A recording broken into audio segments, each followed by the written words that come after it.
as we look at CCS Open Division 1, and for those who aren't familiar with this, the CCS now has a new playoff format in which the 24 A-League teams were put into the top 3 divisions and then separated by enrollment. So the old Open Division of putting theoretically the top 8 teams in the top division no longer exists in the CCS. So Glenn, as we look at the bracket here, the Division 1 bracket, what stands out to you? Well, Bellarmine #1, good shot to make it to the final. Milpitas #2 also, I think, has a pretty good shot at making it to the final. You know, unfortunately, in the need to come up with 24 teams from A divisions for those top 3 Open Division brackets, there were some teams, 4 teams with 4 and 6 records had to be selected.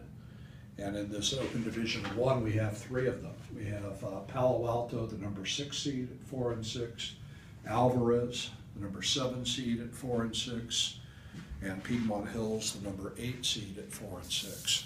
So it appears that there's a bit of a disparity in the strengths of some of the teams in this Open Division 1. We have Bellarmine and Milpitas at the top, and then some 4 and 6 teams at the bottom. Right, and Glenn, as I look at that bracket, I mean, is there any way that we don't have a Bellarmine Milpitas final? I mean, I don't see it, but I mean, Milpitas, if they advance this week, which they should advance against Alvarez, blew out Salinas this season, blew out Palo Alto this season. I don't see any way Milpitas does not reach the final. I guess on the other side of the bracket, I mean, you've seen Menlo Atherton. I don't believe you've seen Bellarmine this year, but Menlo Atherton or San Benito. No, those are a couple of good teams. You know, it would probably be tough for either of them if they play Bellarmine in the semifinals. Bellarmine's probably got an edge over either one, but you know, I think either one of them could give Bellarmine a competitive game. Right. I think we're looking at a Bellarmine-Milpitas final, which would be a great final. I mean, if it's anything like their first round Open Division game last season, which Bellarmine went to Milpitas and somehow won, beat a really, really good Milpitas team in overtime, 9-6. The score was 3-3 after 4 quarters.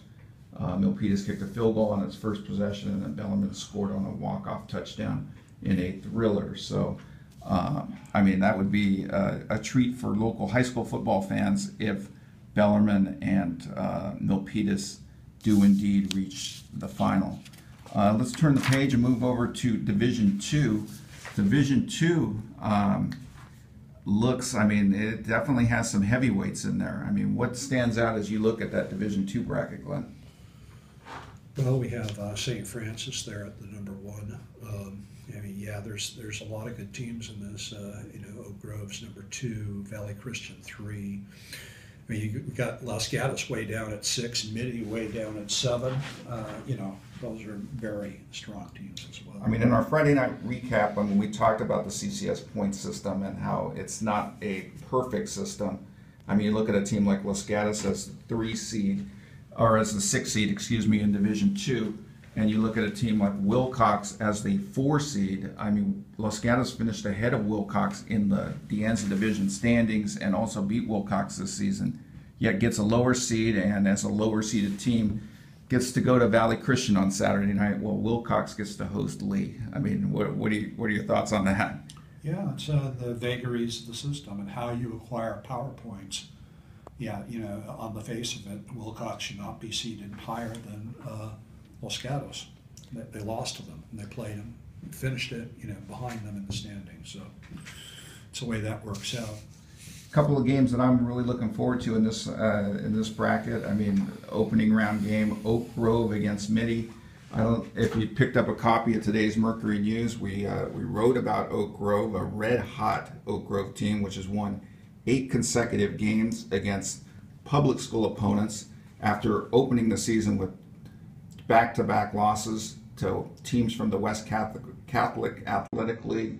The Eagles lost to St. Francis to open the season 28-13, and then were beaten the next week against Valley Christian 24-0. This is a big step up in competition for Oak Grove. Wouldn't you say, going up against a midi team that is the only team to have beaten Bellarmine this year and lost a 1-point game to St. Francis? Well, that's true. And if history holds, the problem with Oak Grove in the past has been that they get used to a certain level of opponent, a certain level of competition in the Mount Hamilton division. They go to the playoffs, they play a team from the WCAL, a battle-tested team from the WCAL, and it hasn't turned out well for them. So, they're the number 2 seed, Midi's the number 7 seed, but, I think that they could be in for a tough one there against Midi. Right. The other game I'm looking forward to in this bracket is Saturday night. Los Gatos traveling to Valley Christian. Los Gatos has had some success in the last couple of years under Mark Cradle against West Catholic Athletic League teams. Last year's CCS playoffs comes to mind. The Wildcats went up to San Mateo to play Serra in the opening round of the Open Division last season and walked away with a 28-0 victory that ultimately led to Serra not showing up for a consolation game against Milpitas and therefore is not part of this bracket this season. What are your thoughts on the Los Gatos Valley Christian game? I don't know. The Los Gatos team this year, I don't think is quite at the level of the Los Gatos team last year. So, again, I think that may be a tough one for them, having to play at Valley Christian. Valley Christian's coming off a 21-point loss to Serra. And I know that Valley Christian has a lot of talent. I haven't seen them in person this year, but I know that they have a lot of talent on that team. Question is how is Los Gatos' line going to be able to hold off Valley Christian's pass rush, which has wreaked havoc on some teams this year? I don't know. That's going to be a tough challenge for Mark Cradle's team to go up there to the Skyway to play Valley Christian in the opening round here. Let's turn the page over to Division 3, and while we're doing this, I'm going to hand over the phone to Glenn Reeves, and he'll go from there. Glenn, as we look at Open Division 3, this is a very, very competitive bracket. I added up the CCS points last night for each bracket, and Division 3, even though Division 3 is the smallest schools among the top 3 divisions here in the CCS because they were separated by enrollment, you look at their points, and by average, they slightly edge out Open Division 2 for the most points per team in this 18 bracket. We look at Live Oak, Sacred Heart Prep. I know you're going to be there on Friday night in Morgan Hill. How do you see the defending Open Division champions? How do you see them faring against Live Oak? Sacred Heart Prep with Mason Randall still at quarterback, a guy who has led the Gators helped lead the Gators to a state championship game appearance 2 years ago and to a 13-0 season last year. Yeah, well, that'll be interesting to see how that turns out. Sacred Heart Prep is, they've really been kind of hitting their stride on offense. Coach Pete Laverado said it's the best offensive line he's ever had. They've been scoring quite a lot of points. Live Oak has had a very successful season, going 9-1. Sort of brings back the memories of when they were a CCS powerhouse under Norm Dow back in the 80s and 90s. So it'll be kind of interesting. Two teams kind of from contrasting resumes and backgrounds. Right, that should be a very, very interesting game in Morgan Hill on Friday night. We've got a rematch of the CCS Division 4 championship game from last season in the bracket just below Sacred Heart Prep and Live Oak. We got Terra Nova minus Anthony Gordon, who's now starring for City College of San Francisco. Terra Nova going down to Monte Vista Christian to play the number 2 seed. What are what do you think about that matchup, Glenn? Yeah, that'll be real interesting. I'm sure Monte Vista Christian will be eager to have a different outcome this time. Last year, the CCS Division IV final, Terra Nova won 43-23, and stopping that passing game of Terra Nova's last year was a very difficult undertaking. You know, Terra Nova is not quite the offensive juggernaut they were last year. You know, I mean, they're still pretty good. They have a dual threat quarterback in Joey Pledger, but you know, I'd say they're down a notch, and Monte Vista Christian looks to be up a notch this year, getting the number 2 seed. So Terra Nova will have their hands full going down there, but it should be interesting. It's a rematch of the CCS final. And on the bottom half of the Open Division III bracket, Burlingame, which won a share of the PAL Bay Division Championship with Menlo Atherton and Sacred Heart Prep, plays host to Archbishop Reardon.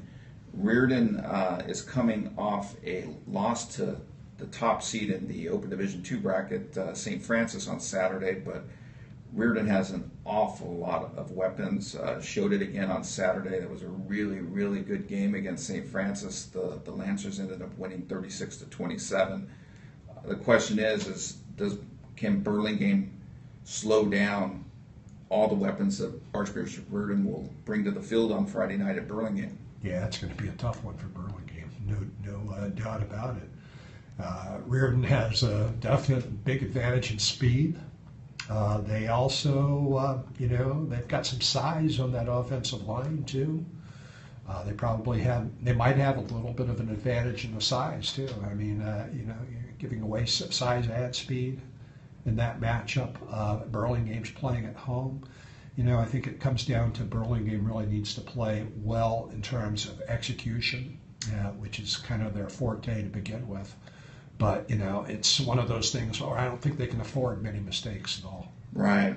And then Aragon, which got into the playoffs because of the BVAL last week, decided that it was going to not count the Big Bone game as a league contest. Therefore, Lincoln, which plays in the Big Bone game on Thanksgiving Day, is already the Santa Teresa Division outright champion. Therefore, Aragon received a quote-unquote bonus point as Lincoln was one of Aragon's opponents this season, and every team on Lincoln's schedule received a bonus point because Lincoln was a league champion. Therefore, Aragon got into the playoffs here at 5-5. I know they were coming off a tough loss to Hillsdale on Friday night. They get to go to Rabobank Stadium to play top-seeded Palma, a team that you've seen both of these teams play.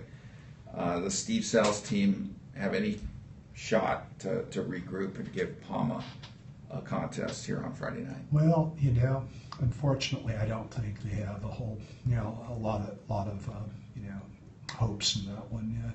They're pretty beat up physically. Right. At this point in the season, they have a nice quarterback in Tanner and Wynn, but Palma's a very strong team, and Burlingame is 5-5, and they've lost 5 of their last 6. That's going to be a tough one. Right.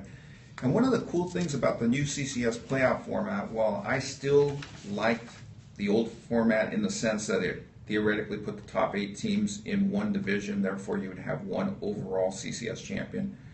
The really good thing about this new format is that the teams from B and C leagues have their own playoff. They have 2 divisions here at the bottom. The CCS is calling them Division 4 and Division 5. I know some people have been calling them quote-unquote BC Division 1, BC Division 2. But anyhow, this Division 4 bracket, which is all B and C league teams, Aptos did have an opportunity to move up because it won the Santa Cruz Coast Athletic League.